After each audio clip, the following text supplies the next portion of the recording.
A lot of times when we are in hardship, that's where our ibadah, that's where our acts of worship really tend to take a dip, at least while we're in the hardship. After the hardship, we might come back to Allah subhanahu wa ta'ala and increase, but during the hardship itself, we tend to give ourselves a pass and take a break. And subhanAllah, there's this idea that when things are good, when things are easy, then I'll worship Allah subhanahu wa ta'ala and I'll prepare myself for the hardship. But little do we realize that a lot of times when Allah puts us in that hardship, in that trial, that's our time to shine. That's where Allah subhanahu wa ta'ala wants to see that we're going to rise to the occasion and we're going to respond the way that Allah subhanahu wa ta'ala wants us to respond. So the story that I'm going to share with you today is of one of the great tabi'een, the great students of Ibn Abbas radiallahu ta'ala anhu, whose name is Wahb ibn Munabbih rahimahullah ta'ala.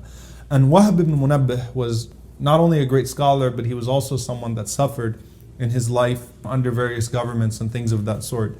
And so once he was jailed, and when people are in jail or when they're in a situation where they're put away, they tend to look for things to kill time, right? So they're going to play cards if they have cards, they're going to sing if they can sing, whatever it may be. So as Wahb ibn Munabbih is in jail, a man comes to him and he says to him, أَلَا أُنْشِدُكَ بَيْتًا مِنْ شِعْرٍ يَا أَبَا عَبْدِ اللَّهِ. Do you want me to share with you some poetry? You want me to sing a nasheed? That's what it sounds like, right? Unshiduka. But what it means is you want me to entertain you so that we can kill time, we can pass time while we're sitting here in jail. And Wahb responded and he says, نَحْنُ فِي طَرَفٍ مِنْ عَذَابِ اللَّهِ. You know, we are possibly right now living under the punishment of Allah subhanahu wa ta'ala. Meaning right now we're in a time of hardship. And he says, وَاللَّهُ تَعَالَى يَقُولُ. And Allah says, and this is the verse from the juz today, Surah Al-Mu'minun, verse 76. He says, Allah says, وَلَقَدْ أَخَذْنَاهُمْ بِالْعَذَابِ فَمَا اسْتَكَانُوا لِرَبِّهِمْ وَمَا يَتَضَرَّعُونَ. That verily we gripped them with suffering.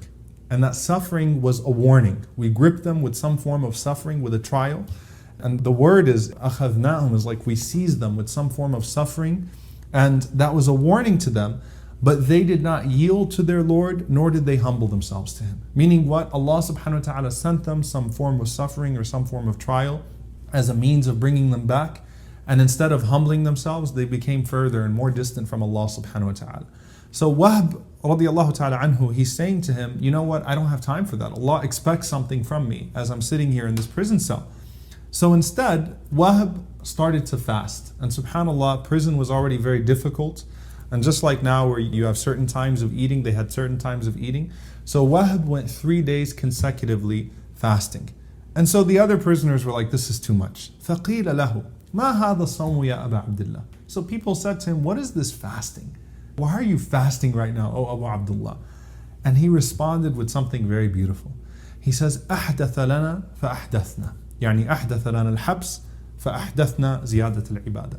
أحدث لنا فأحدثنا means that Allah introduced a new trial in our lives, and so we introduced an extra act of worship. And the introduction here is not in the sense of innovation, but rather Allah threw a trial at us and a punishment at us, and we responded the way that Allah subhanahu wa ta'ala wanted us to respond, with more good deeds, with more acts of worship. And so there's really a powerful lesson here, that he says we were jailed and so we were expected to increase in our worship.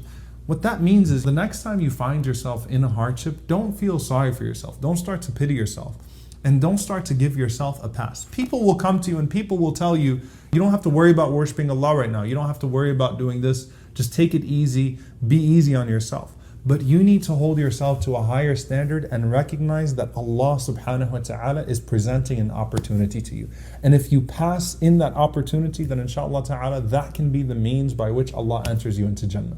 Wahb understood that, and I hope that inshallah ta'ala, through this understanding of this ayah, Surah Al-Mu'minun, verse 76, once again, that we also will respond inshallah ta'ala in a better way to the trials. We ask Allah subhanahu wa ta'ala not to test us beyond our scope, and to give us the strength and the sincerity to respond the way that He wants us to respond.